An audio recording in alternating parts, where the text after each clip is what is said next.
Hello students. निर्देशांक ज्यामिति से हमारे पास ये एक और क्वेश्चन है। ये जो छठा क्वेश्चन है इसके लिए यहाँ पर एक आकृति बनी हुई है जिसमें ये आप देख रहे हैं कि ये y अक्ष है और ये जो लाइन देख रहे हैं आप ये x अक्ष है। ठीक है, और इसको कहते हैं मूल बिंदु। ठीक है, इसमें आपको ये एक लाइन दिखाई दे रही होगी, मैं कलर से दिखाता हूँ आपको। पहले आपको तो समझ में आएगा कौन किस लाइन की बात कर रहा हूँ। ये एक लाइन अलग से खुद बना रखी है इस अक्ष के ऊपर। कौन से अक्ष के ऊपर? ये जो x अक्ष है इस अक्ष के ऊपर ये वाली लाइन बना रखी है। ये लाइन दिख रही होगी, है ना? तो इसको हटा देता हूँ वापस।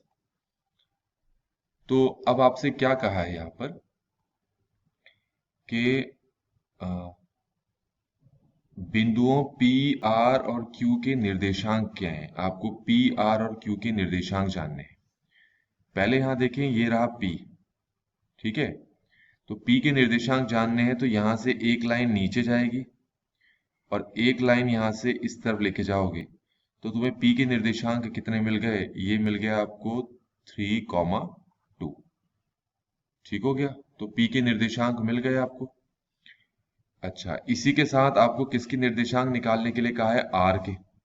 अब R कहाँ है? R ये रहा, इसको दूसरे कलर से शो कर देता हूं मैं। ये है R। ठीक है, तो क्योंकि ये x अक्ष पे है और x अक्ष पे y का मान 0 होता है, तो ये 3 है तो ये हो जाएगा 3,0। ये ध्यान में रखें, ये मैंने r का निर्देशांक यहाँ पर निकाल लिया है। अब है q के निर्देशांक। q कहाँ है? ये रहा q, थोड़ा सा नीचे। इसके निर्देशांक निकालने हैं तो इसके लिए क्या करते हैं, कलर चेंज कर लेते हैं। तो यहां से एक लाइन ऊपर चली गई, एक लाइन यहां आ गई, तो Q के निर्देशांक हो गए 3,-1। तो पहले पार्ट में तो आपको ये तीन चीजें करने के लिए कहा था जो मैंने यहां पर कर दिया है। ठीक है, अब हमें क्या करना है, हमारे पास अब अगला क्वेश्चन है। अगले में कहा है कि L और M के भुजों के बीच में अंतर क्या है। ये रहा क्वेश्चन। तो आपको क्या करना है, यहां पर पहले L के निर्देशांक निकालने हैं। देखो ये रहा L। ठीक है, तो नीचे की तरफ आएंगे तो कितना आ रहा है आपका 3, कॉमा यहां की तरफ आएंगे तो आपके पास कितना आ रहा है, 4 आ रहा है। तो हमें L के निर्देशांक मिल गए। साथ में लिखा है M के भी निर्देशांक निकालने। M कहाँ है? देखो ये रहा M। इसके निर्देशांक निकालने तो यहां से एक लाइन ऊपर जाएगी जो किस पे गई है, 3 पर, X के 3 पर गई है, और एक लाइन यहां की तरफ जाएगी तो ये कितना आएगा, ये आएगा -3। तो अब आप देखें, आपको L और M के निर्देशांक मिल गए हैं।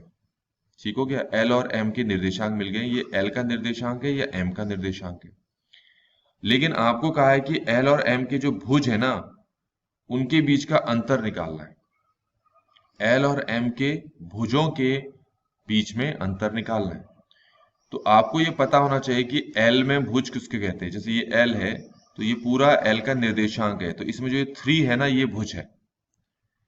ऐसे ही ये M है, इस M का भुज क्या है, ये M का भुज है। और इसको, इस वाले को कहते हैं कोटि। जो दूसरा वाला है इसको क्या कहते हैं, कोटि। तो इन्होंने भुजों के बीच में अंतर निकालने के लिए कहा है। तो आप लिखोगे भुजों का अंतर, सेकंड पार्ट का कर रहे हैं, सेकंड पार्ट को हल कर रहे हैं। तो L का भुज है 3 माइनस M का भी भुज है 3, दोनों को माइनस किया तो 0 आ गया। तो ये क्वेश्चन नंबर सेकंड जो है ये हमने यहां पर कर लिया है। अब क्वेश्चन नंबर 7 भी हम इसी वीडियो में करते हैं। अब ये हम 7th क्वेश्चन करने वाले हैं। इसके लिए मैंने यहाँ पर एक ग्राफ दिखा दिया है आपको। ठीक है, इसमें कहा है कि किस चतुर्थांश अथवा किस अक्ष पर निम्नलिखित बिंदु स्थित है। तो आपके पास यहाँ पर कई सारे बिंदु हैं। पहला बिंदु आपके पास है -3,5। तो आपको सिर्फ ये बताना है कि किस चतुर्थांश में और किस अक्ष पे है। तो मैं ग्राफ में भी दिखाऊंगा ताकि आपको ध्यान में रहे कि किस तरीके से पता करते हैं कि कोई जो निर्देशांक है वो किस चतुर्थांश में होगा। पहले इसको देखें, -3,5।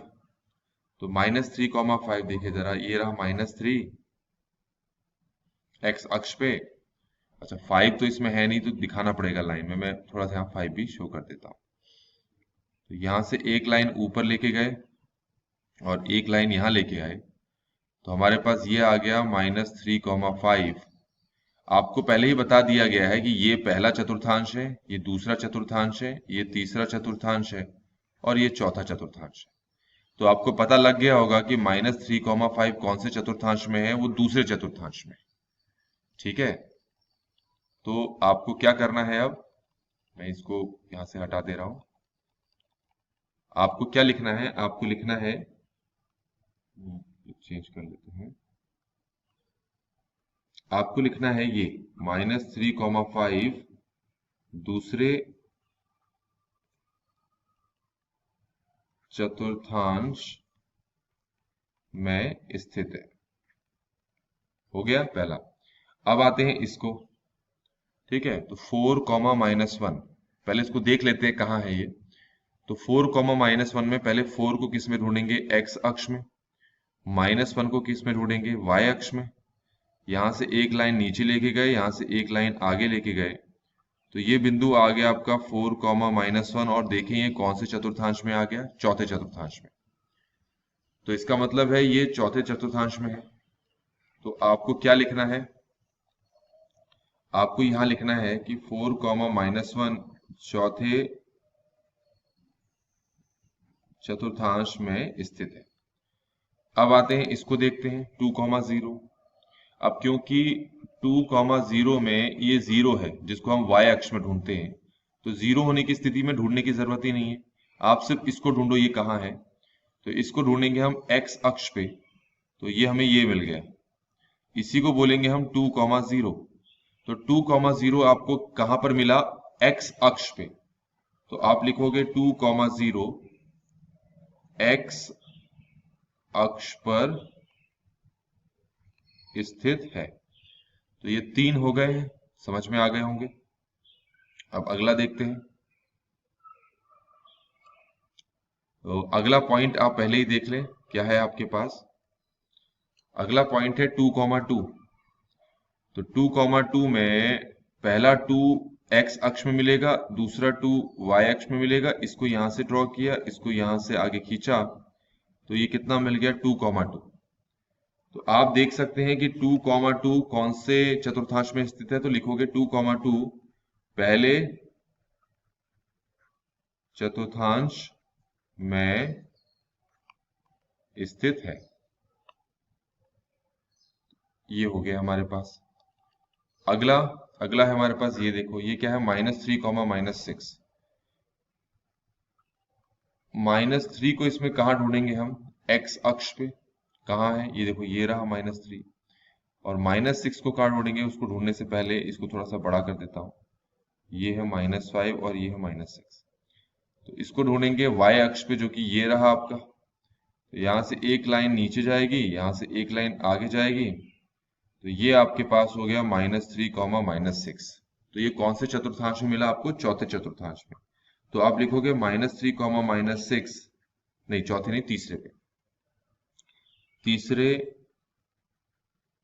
चतुर्थांश में स्थित है। तो इस तरीके से बच्चों ये वाला जो क्वेश्चन है, यहाँ पर 6th और 7th क्वेश्चन, ये हमने कंप्लीटली सॉल्व कर लिए। Thanks for watching.